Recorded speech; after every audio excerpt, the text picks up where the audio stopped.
Hoje no programa Check-in vamos entrevistar o advogado Paulo Gregori.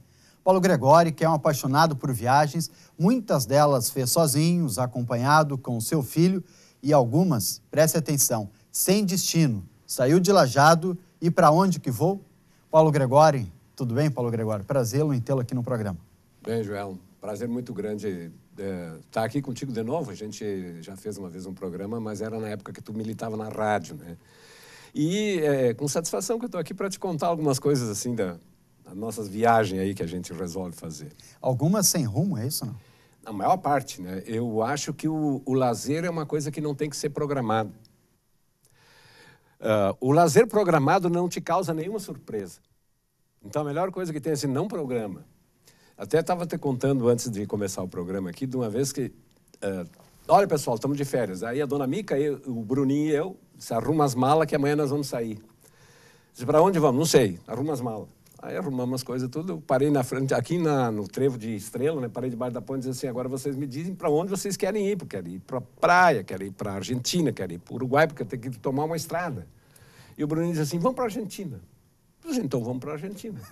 E entramos pela Argentina pelo norte, saímos pelo sul, levamos 30 dias andando dentro da Argentina. 30 dias. E a surpresa de todo o itinerário é esse, né? Diz assim, tu não tem programação. Tu vai programado, tu provavelmente já vai saber o hotel que tu vai, aonde tu vai te hospedar, o que tu vai comer, etc. E não programando, a surpresa faz parte do lazer. Eu acho importante isso. Mas, além disso, como não tem programação, pode acontecer muitos imprevistos. E ocorre. Ocorre. Alguns deles. Não, eu vou contar um muito, muito sério, assim. Eu e o Paulinho, meu filho mais velho, decidimos fazer uma viagem até o fim do mundo. O fim do mundo é Ushuaia. Quantos mil quilômetros de Lajeado? 7.000. Para ir? Para ir, 7 para voltar. Porque não se volta nunca pelo mesmo caminho. A paisagem tem que sempre ir cambiando, né? Aí saímos daqui 23 de dezembro. E 24 chegamos em Buenos Aires e eu não tinha feito câmbio e eu não tinha desbloqueado meu cartão de crédito e era véspera de Natal. E ninguém na Argentina, em Buenos Aires, aceitava real.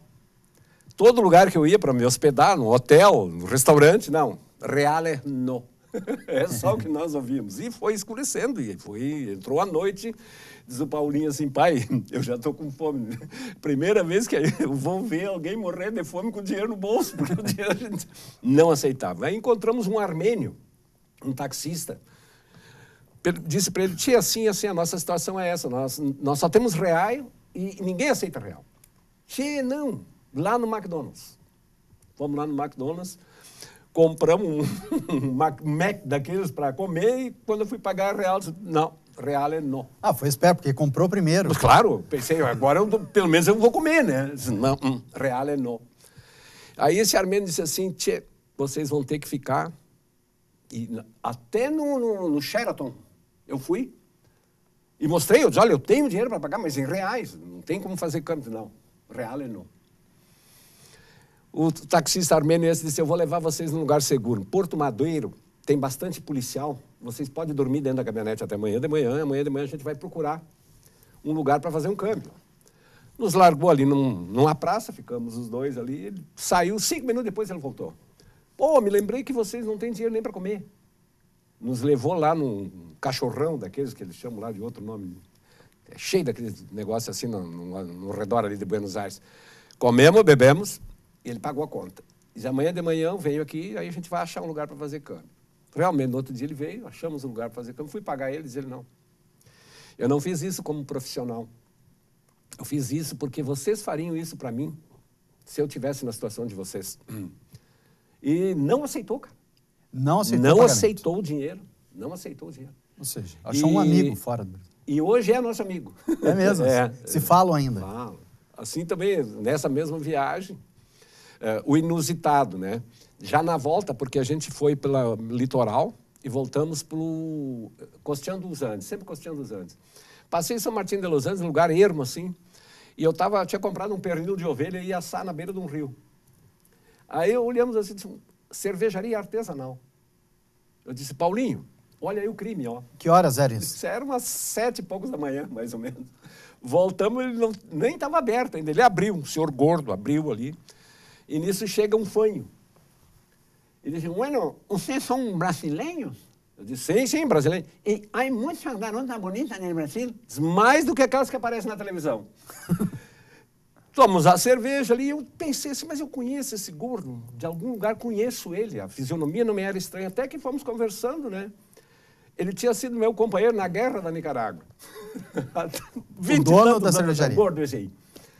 Aí diz ele, se abraçamos, lembramos do tempo aquele, ele diz, mas onde é que vocês estão indo? Ele diz, não, vamos fazer um churrasco, achar uma beira de um rio para fazer um churrasco. Eu disse, não, acá esse lugar vai ser. Ele me mostrou, levamos ali. E daí diz ele assim, e o patrão ele disse em espanhol, ele patrão que se explota, nós vamos tomar toda a cerveja que há acá. E passamos o dia tomando cerveja e esse fanho junto. Hoje, esse fanho é nosso amigo que 2 vezes por ano ele vem da Argentina para cá nos visitar e fica aqui com a gente. Então, a gente leva ele para conhecer. Trabalha Petrobras, inclusive. Ele trabalha numa petrolífera argentina e ele é o operador daqueles cavalinhos que ficam puxando petróleo, né? Sim. Então, ele fica 15 dias lá num lugar ermo, num desertão lá, e 15 dias ele volta para casa. E se tornaram amigos. Tornamos amigos. Então, se fosse planejado, tu ia pegar o avião daqui, ia para Ushuaia, visitava Ushuaia, que é muito bonito lá, pega o avião e vem de volta. Ou seja, toda essa trajetória que tu faz de 7.000 quilômetros, com seus horizontes, com a sua geografia, com o povo que tu encontra, tu perde isso. Né? Mas isso não é aconselhado para quem viaja, talvez, com a família? Mais perigoso, não? Não considero perigoso, eu não assisti nenhuma situação de perigo. Não. É bastante seguro o sul da Argentina. É muito mais perigoso tu ir para um arrabalde em Buenos Aires. Ou um turista ser assaltado em Buenos Aires, por exemplo, do que nesse percurso que tu faz pelo litoral, aí, em lugares, são cidadezinhas pequenas e etc. Eu cansei de dormir embaixo de ponte. Nesta viagem? Nesta viagem, cansei de dormir debaixo de ponte, na beira de rio. Nunca fui... Nada, nunca me aconteceu. Mas isso é levar um equipamento junto, barraca, saquinho leva uma barraca, térmico, cama, um fogãozinho. Fazer um carreteiro. E uma caixa, tu não pode passar na fronteira com produto comestível, né? Então leva vazia a tua caixa, quando tu entrar na Argentina, por exemplo, compra lá as tuas coisas, põe dentro da tua caixa que é a tua reserva. E sempre um galão de combustível. Porque às vezes tu chega a fazer 600 quilômetros sem um posto de gasolina, né? De combustível. Então é interessante fazer isso. É a programação que tem, assim, o recurso é esse. E o inusitado, o que vai acontecer? Depois tu vai ter que resolver numa situação dessa. Né? Quem vai para a Patagônia, existe um mês específico, até por causa da neve, né? Dá para ir até abril. Depois de abril já é perigoso. Eu tive em fim de abril lá uma época e peguei uma nevasca. Fiquei trancada lá numa cidade durante 3 dias. 3 dias. 3 dias. Uma nevasca que deu mais de 1,5 metro de neve. Né? Então, o melhor é antes disso. É antes. De pegar, assim, de novembro até abril, dá para ir, tranquilo. Tu vai enxergar os cumes cheios de neve ainda e tal, mas na estrada não vai estar impedida, não vai ter nevasca. É o verão. E tal. É a época de verão. É um dos lugares mais visitados no mundo, muito bonitos. Perito Moreno, por exemplo. Perito Moreno... Hoje tu tem que fazer fila para poder descer aquelas escadarias lá para chegar perto lá, de tanto turista, de tudo que é parte do mundo. Me parece que são 30.000 pessoas por dia que visitam o Perito Moreno. E é cobrado a entrada? É cobrado. É muito caro para visitar a Argentina? Não é caro. Depende do quanto a gente ganha, né? Para ser caro ou barato. Mas tu fazendo uma viagem dessas, tu tem que calcular o teu combustível, né? E hotéis, assim, tu consegue achar hotel por R$60, bem tranquilo. Muito barato. Consegue. Agora, se tu levar tua barraca e acampar em camping, por exemplo, tem os postos da YPF, os postos ACA, da Automóvel Clube Argentino. Todos os postos da ACA, na região sul da Argentina, possuem uma área para tu estacionar, botar uma barraca e dormir e fazer tudo o que tu precisar ali dentro do posto de gasolina. É interessante isso. E é um lugar seguro. Dão segurança. É interessante fazer isso. E como não é tão frio, dá para ficar em barraca ainda. Dá para ficar em barraca. Ou fazer que nem o Paulo Gregório, que olha que ponte bonita, vão dormir embaixo. Uma das vezes foi assim, né? Foi. O filho perguntou onde nós vamos dormir, né? Não, um dia eu estava descendo assim... ali na encosta dos Andes, daí o Paulinho me disse, pai, onde vão dormir? falta 400 quilômetros para a cidade mais próxima. Daí eu disse, lá embaixo, naquele riachinho lá, ó, lá a gente vai acampar. Pai, lugar ermo, tal. Disse, não, perigoso. Encostamos lá. Daí eu disse, tu vai armando a barraca aí que eu vou pegar o café da manhã. Eu sempre tenho uma linha de pescar, peguei a linha de pescar, botei 2 pedacinhos de carne que eu tinha e... Disse, pai, deixa eu ser bobalhão, isso aí é água de degelo. Que Como é que vai ter peixe aí? As trutas sobem até aqui. Daí no outro dia de manhã levantamos e tal, disse, esquenta a água que eu vou pegar o café. E puxei a linha e tinha uma truta desse tamanho. Não, nem esse. Se contar, não acredita. E aí fizemos um café da manhã ali na beira daquele riacho. Com a truta? Com a truta. Eu acho que até tem, nas fotos que eu passei, eu acho que deve ter ali essa situação inusitada. Esse momento. Mas além dessas viagens, fez muitas outras, né, Paulo? Sim, tem várias outras, assim. Essa que eu te contei, que a gente parou debaixo do viaduto ali em Estrela, a gente fez para o norte da Argentina e até o centro. E é uma região muito bonita, a região do Chaco, argentino, depois subindo para a cidade de Salta, para o estado de Salta e a cidade de Salta, que é uma cidade histórica, ao norte, quase já na Bolívia.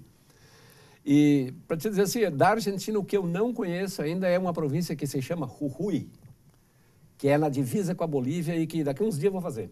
Porque é o que me falta ainda para conhecer na Argentina. Eu gosto muito da Argentina, vou seguir para a Argentina. Tenho uma porção de amigos argentinos. Entre a Bolívia e o Chile, né? Entre a Bolívia e a Argentina. Província de Jujuy. E nesses locais, assim, eu sou muito apegado à música nativa, latino-americana. Então, a gente tem conhecidos em vários lugares desses, assim, que tocam. E que a gente, de vez em quando, se encontra num festival, alguma coisa dessa. Aí diz, ó, quem é que a gente tem de conhecido em tal cidade? Fulano de tal. Aí liga, diz, ó, tô chegando aí. Ou então, tu vai quieto, né? Quando ele menos espera, tu bate na porta da casa deles. Ei, como é que estamos? Eu vim pro café da manhã, eu vim pousar aqui. Já fiz. Já fez? Já fiz o... Mas isso depois do intervalo comercial? Tá bem. Conta essa história. Estamos falando com o advogado Paulo Gregóri. Gosta de viajar sem nenhuma programação, sair de casa e ver para onde que vai. Mas depois do intervalo ele conta um pouco mais dessa história para nós.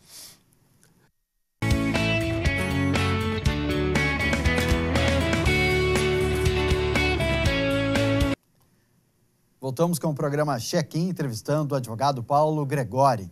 Paulo Gregóri que gosta de viajar sem ter um roteiro específico. Paulo, a gente foi para o intervalo mencionando de que fez muitas viagens, inclusive uma com o seu neto também, né? Ah, foi no começo do ano. Mas daí eu não pude ir sozinho com ele, o Filipinho. Eu disse, Felipe, eu vou estar de férias. Tu quer ir viajar com o vô? Disse, vou para onde nós vamos? Para a Argentina ou para o Uruguai? Porque para ele, o lugar muito longe, ele tem 6 anos, né? Muito longe é a Argentina ou Uruguai. Outro dia ele foi comigo gravar uma música lá em Santa Maria. Eu disse, vai comigo gravar uma música em Santa Maria? Vou, e Santa Maria é mais longe que o Uruguai? Tudo é Uruguai. Aí ele disse, vamos para o Uruguai. Vai lá e manda tua mãe arrumar tuas malas. E ele foi lá, mãe, arruma minhas malas que eu vou viajar com meu vô. Tá, mas para onde vocês vão? Eu e o vô vamos lá para o Uruguai. Aí ela disse, bah, Paulo, eu tô de férias, o Rodrigo está trabalhando, eu vou junto. Ele botou a boca no mundo assim. Aí, ó, amor, a minha liberdade está virada nisso aí. Aonde eu quero ir, ela quer ir junto. E aí fiz uma viagem dessas assim, saí por aqui, passei no meu filho que mora em Caçapava, entrei por Aceguá, atravessei, fui a Montevidéu e depois voltei costeando o Uruguai no litoral porque queria mostrar para ele aquela loberia que tem em Punta Diablo, onde os lobos marinhos vêm assim bem pertinho dos teus pés ali. E fomos indo. Um dia paramos numa cidade e a gente não se lembrou que era época de vacações, de férias deles, né? Fomos para um restaurante, comemos e já era quase meia-noite e não tinha procurado o hotel. Essas coisas inusitadas que a falta de planejamento faz, né? Aí procuramos por toda a cidade, todos os hotéis ocupados, tinha um que tinha caído o O e o T na placa. Ele olhou e já dispensou. Entramos, tem vaga? Tem. Ele nos botou num apartamento que eu achava mais ou menos uns 20 anos. Ninguém tinha dormido. Ninguém tinha entrado, porque o cheiro de mofo era tão horrível que eu gastei um vidro de perfume botando no ar e não adiantou. Os aparelhos elétricos não funcionavam porque a maresia tinha comido o lugar onde é que põe a tomada. E eu fiquei a noite inteira abanando os mosquitos para não morder a orelhinha daquele piazinho, né? E ele, quando acordou de manhã, dizia assim, ô vô, tu sempre me diz que medusa não existe, mas se ela existisse, ela morava nesse hotel. 6 anos. Então, são as coisas que tu não planejando ocorrem, né? Mas tu tem que ter bom humor para isso. Não tem que ficar comendo o teu fígado para quando alguma coisa acontecer errado. Se alguma coisa acontecer errado, procura corrigir. Vai lá, acha. Conversa com as pessoas. Não existe tanta dificuldade na língua portuguesa, por exemplo, com os argentinos. Sim. Eu já tive em outros países, por exemplo, que o meu alemão sapato de pau aí, nem sapato de pau, esse alemão tosco aqui, Hunsrück, me salvou de situações, falando esse alemão, nosso dialeto aqui. Qualquer lugar tu vai encontrar uma pessoa que vai te entender. E aí tu consegue resolver. E não dá para também se frustrar demais, né? Quando eu viajo, eu gosto muito de viajar de carro também. Primeira coisa que eu digo para a família, se alguma coisa der de errado, nós vamos permanecer unidos e vai resolver. Sim. Não dá para se desesperar, né, Paulo? Não, outro dia eu tenho um amigo, o seu Hans Kremer é meu amigo, e 1 ano e pouco atrás ele me convidou, ele não me convidou, ele foi lá no meu sócio, no Fontana, e disse assim, Rafael, eu estou aqui com as passagens compradas, tu libera ele e tal, preciso de 40 dias. O Fontana disse, não, pode ir, mas ele está sabendo. Disse, não, não está. Ele foi lá e disse, tia, vamos para Portugal e Espanha? Vamos. Vamos sim. Só tem que ser no período de férias. Não, não, já está tudo resolvido, já está as passagens compradas, está tudo prontinho aqui. Aí nós chegamos em Lisboa, alugamos um carro e fizemos 6.000 quilômetros. de carro. Sempre num roteiro que não seja roteiro de turista.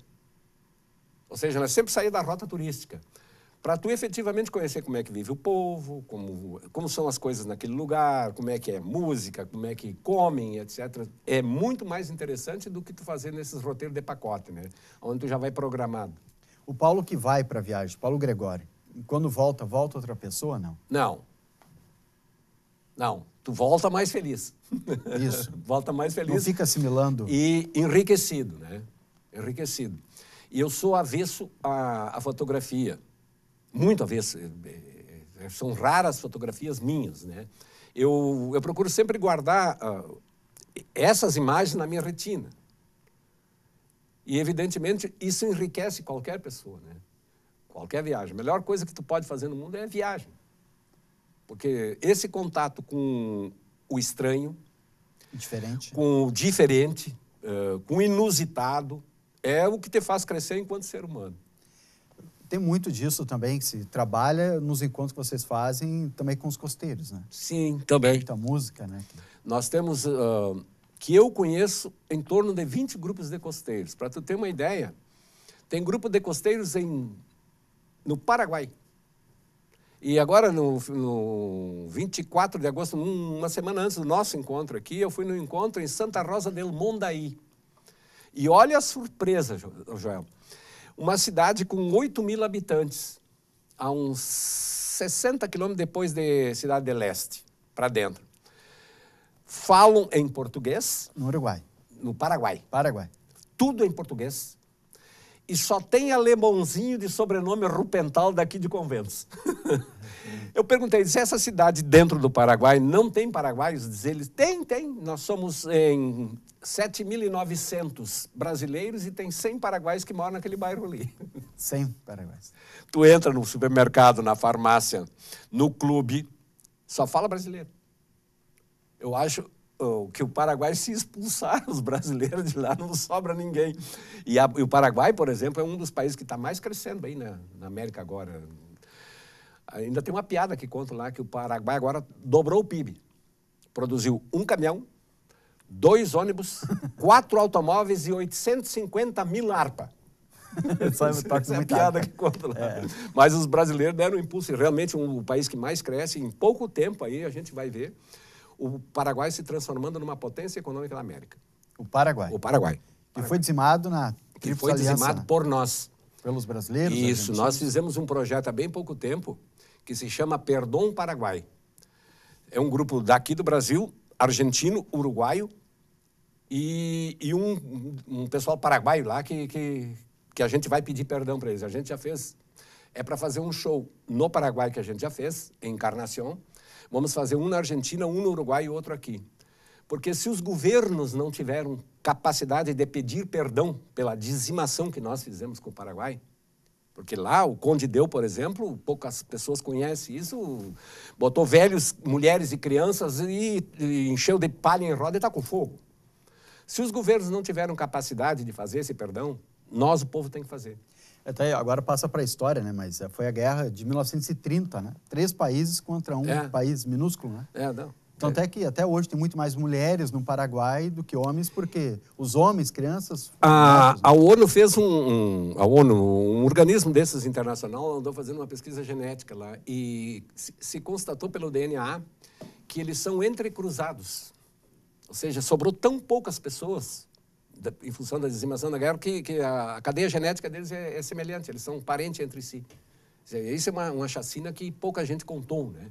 Sim. Os livros só falam das vitórias, né? Fala das vitórias. Duque de Caxias, como é. E que esse Solano era um bandido, então todo o Paraguai é povo bandido, não é assim. O Paraguai é uma gente muito boa. E, aliás, hoje o Guarani seria uma língua morta, não fosse o povo paraguai. O povo paraguai fala Guarani, são 2 línguas oficiais no Paraguai, né? O Guarani e o espanhol. Bem, por falar em os costeiros, fez uma visita para um amigo teu costeiro que bateu na porta e disse... Não. O pessoal aqui de Lajeado até conheceu o Joselo Schwab. Ele tem um grupo que faz música latino-americana em defesa da água e preservação do meio ambiente. E andaram fazendo uma turnê por aqui, até no teatro aqui da Univates eles se apresentaram. E ele mora em Poçadas. E um dia eu disse, eu vou visitar o Joselo, porque de vez em quando ele vinha me visitar. E sem avisar ele. E fui, e eu não podia ligar para ele, para dizer assim, Tchê, me dá o teu endereço, porque ele ia saber que eu ia lá, né? Aí eu me fui a Poçadas, que tem 500 mil habitantes, e fui lá, a primeiro lugar, o que tu faz quando tu chega numa cidade diferente? Primeira coisa que tem que fazer é ir no mercado público.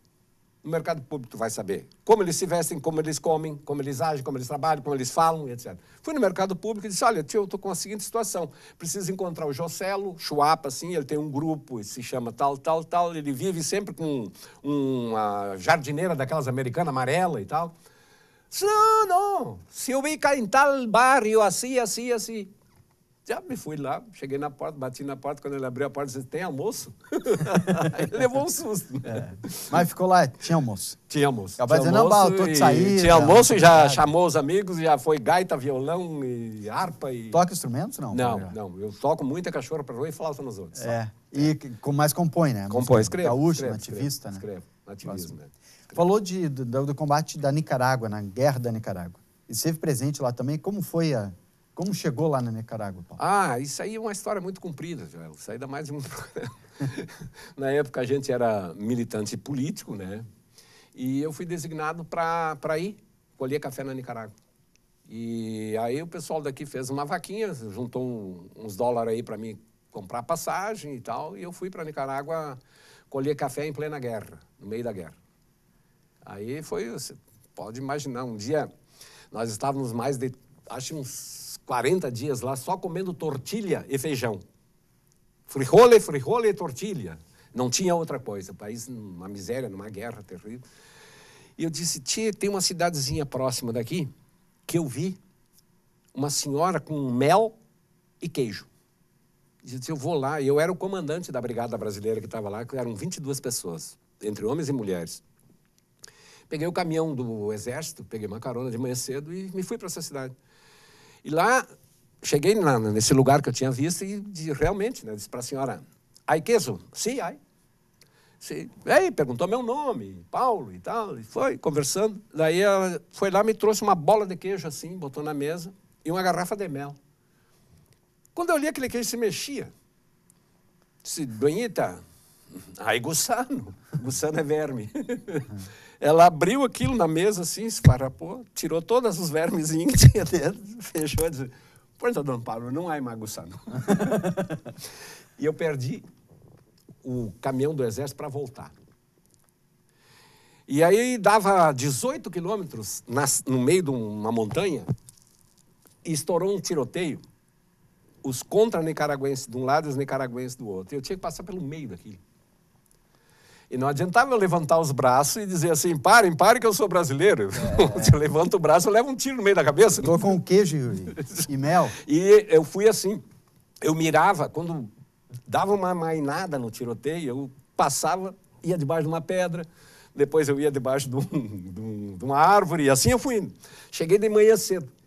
Depois do intervalo comercial, Paulo Gregório vai continuar essa história para nós, como ele chegou de volta, então, onde estava todos os seus amigos, o pessoal esperando. Mas depois do intervalo comercial.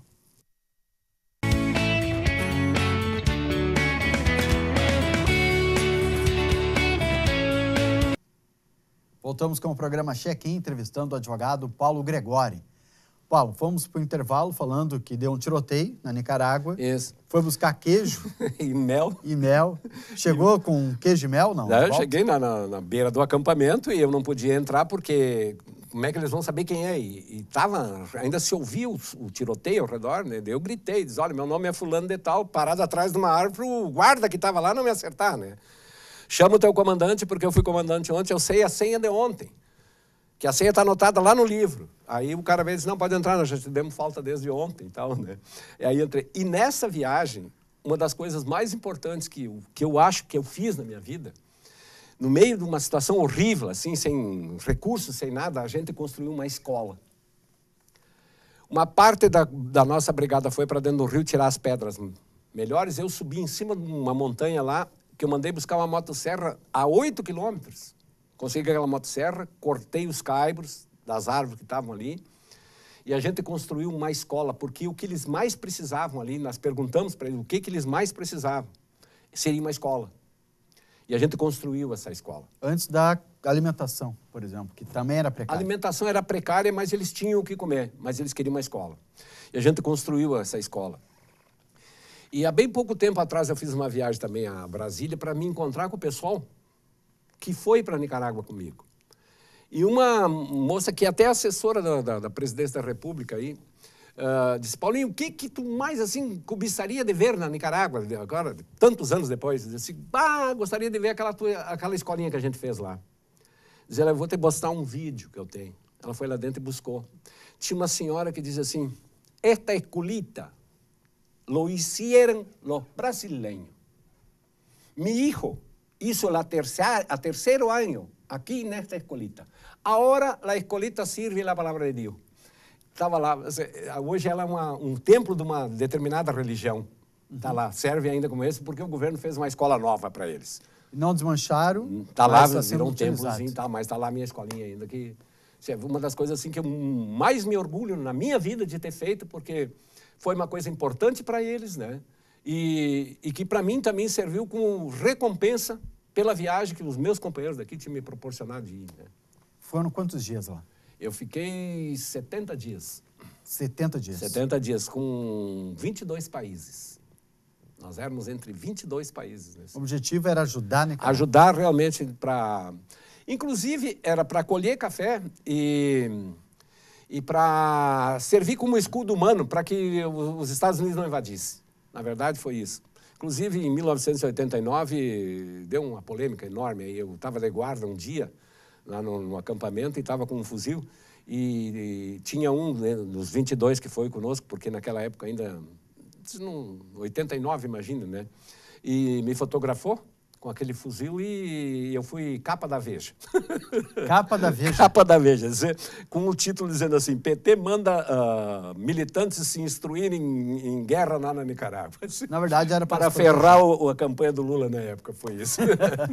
Mas hoje não é mais político, faz muito tempo. Não, faz em 8 anos que eu não milito mais, que eu me desiludi com coisas que acontecem e que... Hoje eu cuido dos meus amigos e dos meus amores. É o que eu faço. Que é bem melhor. E eu não sei se é melhor, talvez seja até uma covardia minha de ver a situação do país nessa aí e não fazer uma coisa mais como eu fazia antigamente, né? Acho que eu perdi as forças e acho que me roubaram a esperança. Acho que me roubaram a esperança. Assim como um texto que fez no jornal tempos atrás. Né? Sim. Que ele te lembra. Mas... a capacidade de me indignar com o que está acontecendo ainda permanece. Talvez se juntarem um bando de louco para fazer uma viagem, nós vamos tomar de assalto Brasília e vamos correr com aquela corja de sem vergonha de lá. E o gaúcho faz isso mesmo. Faz. Nós só não entramos em guerra ainda com o governo central, porque eles têm muito mais soldado que nós, e nós não temos prisão suficiente para botar os soldados deles. Pô, olha, essa é boa. Agora, dessa viagem que vocês fizeram para a Europa, né? muito diferente, achou, do que... Porque aqui já conhecia muito bem, né? É diferente. O hemisfério né, diferente. sul... É diferente. É uma modernidade. Assim, por exemplo, tu anda numa autopista deles lá, não tem uma mulher te cobrando lá, né? A placa do teu carro fotografa lá e no fim do mês a conta vem para ti. Não tem nem... Não dão emprego nem para a mulher fazer cobrança, né? O pedágio, não tem. Pedágio. Mas o mais interessante é tu ir pro fora desse período do parâmetro de turismo, né? Por exemplo, tu vai para uma cidade onde produzem um vinho. Eu quero tomar um vinho que seja do local, que não esteja engarrafado, uma coisa assim. Entrei num bolicho e disse, eu quero tomar um vinho. Mas que vinho que o senhor quer? O igual deles aí. A primeira coisa que, na Espanha, por exemplo, tu senta num bar, o que eles te fazem? Eles te servem uma azeitona, um pãozinho, uma coisa, um óleo, um azeite de oliva, e depois pergunta o que tu vai beber. Sempre tem. Eu quero um vinho igual desses aí, Garnacha. Sim, Garnacha. É uma uvinha desse tamanhozinho assim, que é uma uva que eles fazem a base do vinho deles, porque lá nós temos um vinho aqui tratado pelo nome, né? Merlot, conforme a uva, né? Merlot, Cabernet, Cabernet Sauvignon, etc. Lá é sempre mistura. Eu disse, tomar esse Garnacha, que é o vinho base que eles fazem o vinho. Um vinho assim, um vinho que se chama vinho pateiro, um vinho bem tipo colonial, né? Melhor vinho que eu tomei em toda a viagem foi esse aí. E o mais barato. O mais barato que teve. Mas que eu encontrei lá no fim do mundo, né? Sim. Mas além da modernidade, também muito histórica, né? Para quem gosta de história... Por exemplo, o que tem de cidadezinha medieval preservada na Espanha é um troço fantástico. Tu faz 100 quilômetros e encontra 2, 3 cidadezinhas delas, onde se conserva ainda o que era aquela cidadela medieval. E o comércio vive ali disso. Ou seja, tu entra naquela cidade, entra pelo portão principal, daí tu sabe lá, olha, aqui foi uma judiaria, onde os judeus se recolhiam quando a Inquisição foi atrás deles. Aqui tem o Museu da Inquisição. Tinha o Museu da Igreja Católica, da Santa Inquisição, é um troço aterrorizante. Todas aquelas máquinas de fazer tortura que tu pode imaginar estão lá dentro, né? E essas coisas de contato com o pessoal, com o povo mesmo, né? Eles te recebem muito bem. Acho que te recebem melhor fora da rota turística do que na rota turística. Na rota turística, tu é uma mercadoria que eles vão ganhar dinheiro contigo, então te tratam bem, etc. e tal, né? Fora da rota turística, é o contato mais humano, pessoal. Ou seja, dá para olhar nos olhos e saber. Aí te pergunto como é que vive aqui, pergunto como é que vive lá. Ou seja, tu partilha muito mais fora dessa rota turística. Esse é o seu conselho, olha, todo mundo que puder fazer fora da rota turística, faça. É mais interessante. Encontrou muitos brasileiros, não? Contra brasileiro em tudo que é lugar. E em Portugal eu fui enrolado por um português. Dizem que os portugueses são burros. Burros somos nós. Nós somos inventados por eles. Eles nos exploraram o tempo inteiro, desde o tempo do Pedro Álvares Cabral, continuam explorando. Tu acredita? Alguém deve ter sentado atrás de mim num restaurante. E eu conversando com o seu Hans, com a mulher dele, com a minha mulher, devo ter citado o nome dos meus filhos. Entro num... Um advogado ser enrolado, olha, não e foi assim, ó, num shopping, na garagem do shopping, o cara veio e disse, Paulo, tudo bem? Como é que vai o Paulinho e o Thiago? Eu disse, que meu conhecido, rapaz. Não, eu pensei assim, deve ser amigo dos guri. E eu dizer que não reconheço fica feio, né? Os amigos dos meus guris estão sempre junto comigo e tal. Eu disse, tudo bem. Ele ficou conversando, dizendo, cara, eu estou muito mal aqui. Estou apertado, cara. E agora faz um tempo aí que eu fui para o Brasil e voltei e estou pelado. E estou mais passando necessidade. Até ando vendendo umas coisinhas assim para sobreviver. Diz, olha aqui, ó. Vou te vender esse relógio aqui e vou te dar esse outro aqui de graça. Quanto? 50 €, uma coisa assim, um relógio com... Mas quando eu fiz o negócio com ele, ele agradeceu e disse, dá um abraço no Paulinho, no Thiago, e você foi. A dona Mica diz assim, Paulinho, tu foi enrolado, deixa eu ver isso aí. Era só uma carcaçazinha, não tinha nem máquina, né? Ou seja, $50. a gente garganteia as que ganha, né? Mas essa aí é gargantear o que perdeu mesmo, enrolado por um português. Lá em Ou seja, todo turista está sujeito a isso também. Mas até uma dica, né? Fica aqui, para Sim. cuidar Cuidado. onde que está. Nunca leve todo o seu dinheiro, ou reparta o dinheiro em várias partes, inclusive dentro da cueca, leve para... Dinheiro na cueca, que é teu, não é vergonhoso. Vergonhoso é pegar dinheiro público e botar na cueca. O teu pode botar, não tem problema nenhum. Não tem problema. É para uma segurança maior, né? Tem que ter cuidado. E até porque não ficar falando, talvez, muito alto, que os outros possam ver que acontece. Mas tu imagina, em Lisboa, um cara sabe o meu nome, sabe o nome dos meus filhos, deve ser conhecido, né? E eles, bem preparadinhos. Então, ou seja, desde o tempo do Pedro Álvares Cabral, não se enrola. Estamos conversando com Paulo Gregori, um advogado que gosta de viajar sem nada programado. Vamos para o intervalo e voltamos em seguida.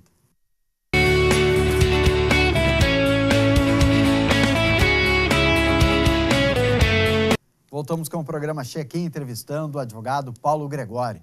Paulo Gregori, uma das viagens, saiu de casa sem destino certo, mas procurou amigos e voltou depois de 20 dias sem passar em nenhum hotel. Não. Paulo, como é que foi essa história, Paulo? Foi assim, as férias da minha profissão começam dia 20 de dezembro, né? Mas tu está sempre com um processo pendurado, então eu gastei mais uns 5, 6 dias para botar tudo em ordem, meus prazos, né? Isso aí me sobrou 20 dias. Eu disse, eu vou visitar todos os meus amigos e vou pegá-los cagando. Ou seja, não vou avisar. Não vou avisar ninguém. Aí saí pelo litoral daqui. Fui pelo litoral e voltei, fui até o norte do Paraná e voltei costeando a divisa com a Argentina aqui. E chegava na casa, batia, dizia, boa tarde, estamos bem? Tem comida, tem pouso? Se esse amigo não estava, eu ia para casa de um outro. E aconteceu. Aconteceu. E ia para casa do outro. E mesmo assim, eu estava na casa de um, já chamava o outro lá da vizinhança mais próxima, dizia, ó, o Paulinho está aqui, já se reunia, já fazia uma boia. Mas para ficar contigo ou te levar para outra casa? Talvez, ó, o Paulinho está aqui, leva para lá. Não. Para eles virem para nós se reunir e fazer a festa, né? E eu fiquei 20 dias fazendo isso e não fiquei mais do que um dia na casa do amigo. Um dia? Um dia. O amigo mais velho que eu tenho mora em Gaspar. Em Gaspar, Santa Catarina. Não, Gaspar já é Paraná. Não, Santa Catarina. Seu Adão Quadros, 86 anos. Cheguei na casa do seu Adão estava lá fazendo uma correia de couro trançado. Ele disse, eu não acredito. Meu amigo aqui, eu disse, estou aqui. E vim jantar e almoçar na tua casa e dormir e amanhã vou embora. Disse, não, mas... Não, é um dia na casa de cada um. Bueno... Mas foi sozinho, não? Foi com a esposa? Não, a dona Mica estava comigo, minha ex-companheira estava junto. E aí, inclusive, ele ensinou ela a fazer 13 tipos de courinho trançado. Desde tirar a lonca, porque essa profissão já anda sumida, né? Sim. E aí ele ensinou 13 tipos de trança. Dona Mica sabe fazer até hoje porque aprendeu com ele. Com ele. 20 dias.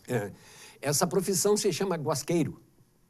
Guasqueiro. E essa profissão está em extinção. São poucos guasqueiros que restam ainda aqui no estado.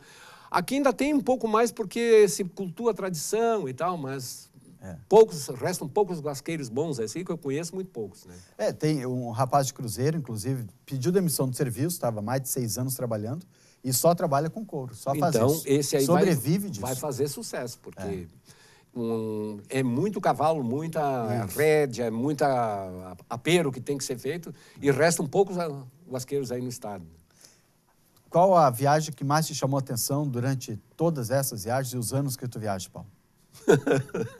A que mais me chamou a atenção foi uma loucura que eu fui fazer uma vez.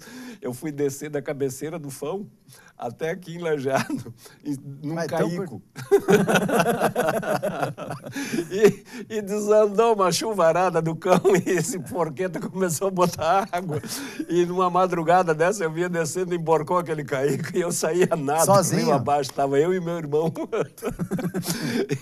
Nós conseguimos se safar em cima de uma térmica que serviu de boia para nós viemos parar aqui perto do Costão. A viagem mais perto de casa, frio, a mais perigosa. A mais perigosa, a maior bobagem que fizemos na nossa vida.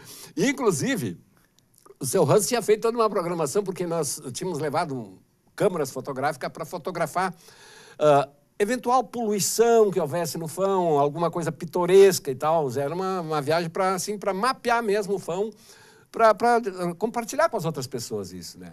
E o Correio do Povo ia fazer uma reportagem desta viagem, né? E o Correio do Povo estava em cima da Ponte Velha.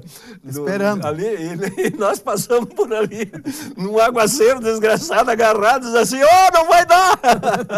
Aí viemos parar aqui no Costão. Perderam máquina fotográfica? Perdemos tudo. Caí até hoje não achamos. Sobrou só a térmica que viemos rio abaixo. Aconselho, não faça isso se Não, a previsão é de chuva. Não. Se a previsão é chover... Primeiro, agora, por exemplo, essa vai ser uma programada.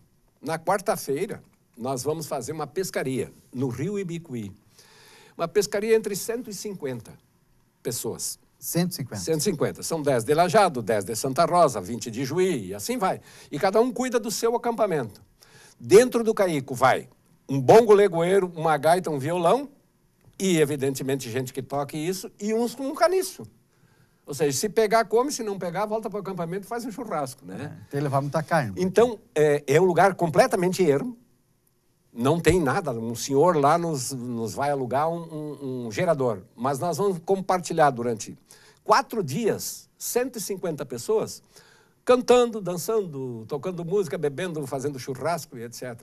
Isso é uma viagem que é pertinho aqui, que são 500 quilômetros, né? E que qualquer pessoa pode fazer. Façam isso, é importante, é bom fazer isso. Paulo, falou antes que a viagem é muito bom, que na verdade nos traz novos horizontes, às vezes de nós mesmos, né? Mas também não precisa gastar muito para fazer isso, né? Há modos assim de tu economizar, de fazer com que a viagem saia bem mais barata. Por exemplo, não vá no primeiro restaurante que te apresentam. Né? Procure, muitas vezes, o restaurante que te apresenta é o mais caro e o de pior qualidade. Ou seja, tu come muito bem num boteco. Se a cidade, por exemplo, for perto do mar, vai para o cais, que lá tu vai encontrar os melhores pratos à base de peixe que tu possa encontrar e tu não vai encontrar no centro da cidade. Ali no cais ele vai te custar 1. Lá no centro ele vai custar 10. Então faça isso. Né? Não caia na primeira oferta que te fizerem. E assim também hoje já existe, pela internet tu consegue até te localizar ou ficar em casa de pessoas que em vez de te pagar 10, 15 vezes mais no hotel, te hospedam ali, por exemplo, por R$50 e no hotel tu vai pagar 150. E ali pode formar uma amizade, né? Um laço. Forma. E tem até um nome disso, eu não sou muito dado à tecnologia, mas tem gente que participa de grupos desses que alugam a sua casa para pessoas. Aqui na Jade já existe isso. Depois de tudo que já viveu, Paulo, já não é mais guri também. Vai continuar fazendo as viagens sem se programar ou a partir de agora vai se programar? Não, nunca vou me programar. O lazer para mim não tem programação. Eu acho que, como eu estou numa fase da minha vida que eu só cuido dos meus amigos, dos meus amores, né? Eu acho que o amor, a paixão, etc., não tem planejamento. Então, eu vou continuar fazendo assim. Eu acho que é muito mais interessante, eu consigo vivenciar melhor o meu período de lazer, né? E não espero as férias. Não espero as férias. Eu, muitas vezes, assim, quando tem um feriado, 20 de setembro, por exemplo, cai numa quarta-feira. Adianto o meu serviço, ponho meus prazos em dia, saio na quarta e vou voltar no domingo. Para onde eu vou? Não sei. Quarta-feira de manhã, quando eu acordar, eu vou dizer, vou para tal lugar. Hoje, gosta de viajar sozinho ou procura companhia de alguém? Não, eu gosto de viajar sozinho também. Já fiz muitas viagens sozinho. Bastante, muitas, assim, longe, sozinho. Mas eu gosto de ter uma companhia, porque serve um chimarrão, conversa, compartilha alguma coisa inusitada que tu encontra no caminho. É bom até, muitas vezes, tu tendo uma companhia, alguma coisa que tu deixa de ver, o companheiro vê, a companheira vê, diz, olha lá, ó, tal coisa, assim, interessante, né? É mais produtivo. Mas se não tiver ninguém para mim, eu vou sozinho. Já fiz isso, né? Não tem ninguém para ir, eu vou sozinho. E vai mesmo? Vou. Há poucos dias atrás eu estava dizendo assim, tem alguém que quer ir pescar comigo? Porque vai terminar a temporada. A temporada termina dia 30 de setembro. E nós respeitamos a Piracema. Porque se tu respeitar a Piracema, tu sempre vai ter peixe para pescar. Não tinha nenhum parceiro, eu vou sozinho. Me fui sozinho. E foi para onde? Botei o barco do lado de baixo da barragem, aqui em Bom Retiro, botei uma caixa com bebida, com comida e etc., meus material de pesca e desci o rio. E fui descendo. E fui parar para lá do Mariante, onde tem uma casinha que a minha irmã tem na beira do rio, e ela nem sabia que eu estava lá. Eu fui lá, entrei, eu sabia onde é que ela esconde a chave, dormi lá, no outro dia voltei. Voltou. É. Uma viagem curta. É, isso aí. Prazerosa, né? Prazerosa, e pouca gente conhece o rio. Mas aconselho assim, ó, da barragem para cima ou da barragem para baixo, sentem entre 4 num barco e vão até lá no Rio Guaíba. Jacuí, passe o Jacuí, vão até o Guaíba e voltem. Tem uma ideia de quantas horas se gasta para fazer isso, não? Só para andar depende da potência do teu motor, do barco que tu tá e do tempo que tu tem. Porque se tu tem bastante tempo, tu vai descendo, quando começa a entardecer, tu acampa na beira do rio, pega um peixe ali, frita e etc. e tal, e segue de novo. Ou seja, o espírito de aventura tem que estar presente, senão tu não consegue fazer, né? Não sai de casa, na verdade, não. Com medo de mosquito, Não é de mosquito, de nada. assalto. Olha, gente, mosquito tem repelente. A tecnologia não... Se não faz uma fumacinha com bosta de vaca ali, que não tem problema nenhum. Espanta tudo. Espanta mesmo. Espanta. Já fez isso? Já, claro. Claro. Paulo, muito obrigado por participar aqui no programa Check-in. Eu que te agradeço, Joel, e é a segunda vez que eu faço contigo, antes fazia na rádio, e fiquei muito feliz assim de ter encontrado de novo, porque eu acho que fazia um ano pouco que a gente não se via mais. Né? É verdade. Paulo, um abraço a todos os nossos telespectadores, então. Exato, obrigado. Esse Paulo Gregório, advogado que, diferente daqueles que passaram por aqui, que se programam, Paulo Gregório a gente percebeu que não se programa. Similar ao que Edu Bala, né? O Edu também faz assim, sai de moto e o outro sai de carro. Esse programa Check-in de hoje, voltamos na semana que vem.